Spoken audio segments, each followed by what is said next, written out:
This is Channel 25 WVTT Olean. Now, from the Twin Tiers' biggest broadcast news operation, this is the 6 o'clock report with Jeff Andrulonis and Alexa Olson. Listen on News Radio 96.7 WVTT or watch on News Channel 25 WVTT television. WVTT proudly presents the 6 o'clock report. Good evening, I'm Alexa Olson. And I'm Jeff Andrulonis. Good evening. The big story tonight on Twin Tiers Evening News. Brownfields in Olean continue to make news. Now, New York State's Department of Environmental Conservation is giving the all clear to one of Olean's brownfield sites. With more on the story, let's go live to the WVTT Digital Newsroom, where WVTT's Valerie Tysaner joins us. Valerie, what have you learned?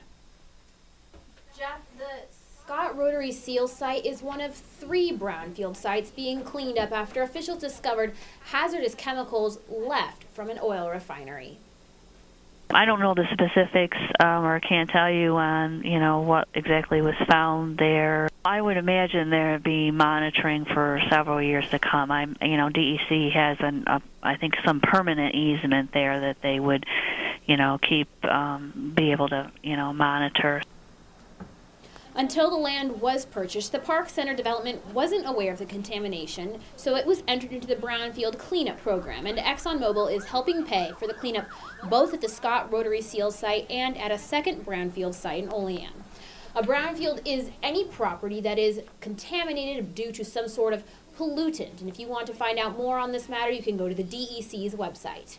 In the WVTT Digital Newsroom, I'm Valerie Tysaner. Back to you in the studio. Thanks, Valerie, for following up on that story. WVTT has learned that nearly 1,500 gallons of contaminated liquid was removed from the site. For more on the story, you can visit our website. That's twintiersnews.com. Alexa.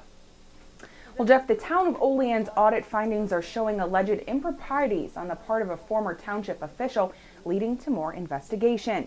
You want to know if this is a common problem in local government? Well, WVTT spoke with City of Olean Mayor Linda Witt about the alleged improprieties in the town of Olean's audit findings.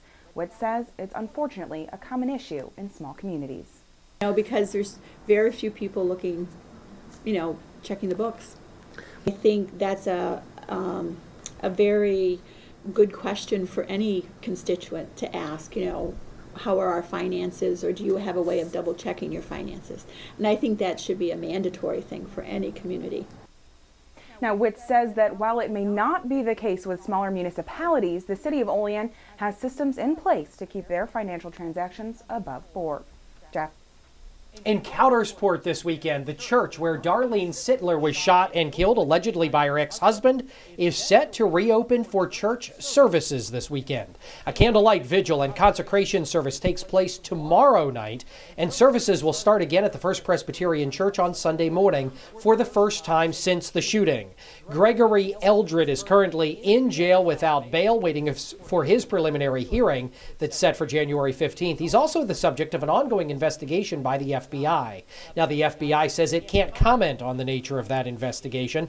And with parishioners returning to their place of worship, a similar scene is taking place in Newtown, Connecticut. Students returning to school for the first time since that deadly massacre. But unlike those in Coudersport, the students will not be returning to the site of the December 14th shooting. It's been less than 3 weeks since they lost 20 of their classmates and 6 educators. But Thursday, Sandy Hook Elementary students were back in class. I think them getting on the bus is, for us, it's a movement forward.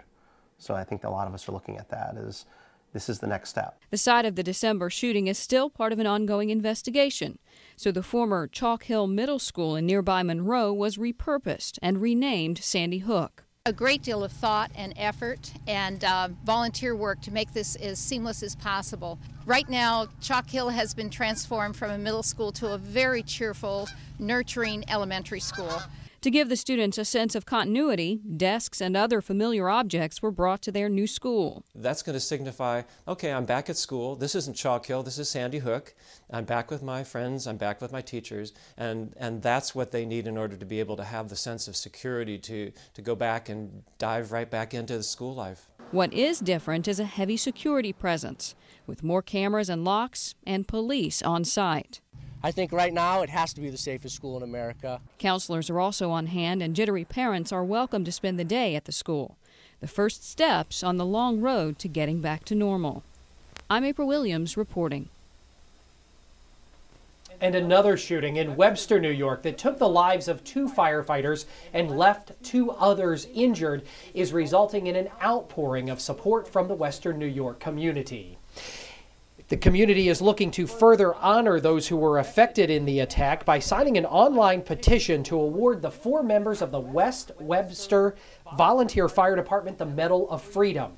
Now, the petition that would do that needs 25,000 signatures before it's reviewed by the White House. U.S. Senator Charles Schumer announced that his legislation, the American Opportunity Tax Credit, has been extended for an additional 5 years under the fiscal cliff deal reached on Tuesday. This $2,500 college tuition tax credit provides major aid to middle-class families trying to stretch their paychecks. Now, according to the senator, the college tuition tax credit will continue to make college more affordable for middle-class families and save New York families millions for years to come. The extension of this tax credit was not certain, and Schumer fought for this top priority to be included in the final fiscal cliff package. Pennsylvania Governor Tom Corbett is suing the NCAA. He's taking issue with the NCAA over its sanctions against Penn State following the Jerry Sandusky child sex abuse scandal. Today, Governor Corbett announced plans to file an antitrust lawsuit against the college football governing body. Last July, the NCAA levied unprecedented sanctions against the university, including a $60 million fine. It also stripped 14 seasons of football victories from late head coach Joe Paterno.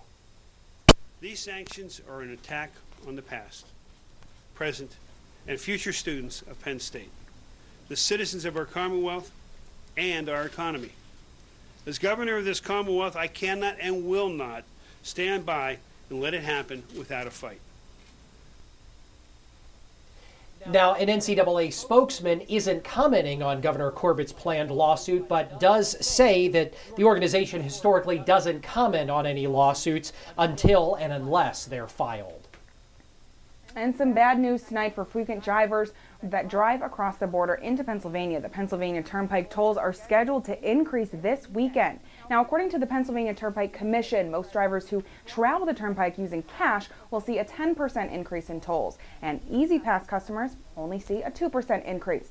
The increases are slated to take effect this Sunday. Now, the Commission has been expanding the differential between cash and electronic tolls since 2011. That reduction in fees for Easy Pass users is all part of a campaign to convert the Turnpike to an all-electronic tolls.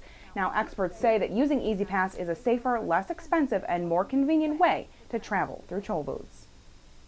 A local teen is behind bars tonight, charged with hitting her boyfriend over the head with a shovel. Cattaraugus County Sheriff's deputies tell us 19-year-old Courtney Krause allegedly used a shovel as a weapon during a domestic violence incident around 4:40 in the morning, New Year's Day. The sheriff's office says Krause was also arrested on a previous arrest warrant stemming from a previous unrelated issue. And Subaru is recalling nearly 650,000 cars and SUVs. They say lights beneath the doors can overheat and cause fires. Now, the recall affects all Outback and Legacy cars with the model year between 2010 and 2011. It also includes Tribeca SUVs with model years between 2006 and 2012 and Forester SUVs from 2009 to 2012. Subaru says it will install an additional fuse to prevent the overheating at no cost to the owner, Jeff.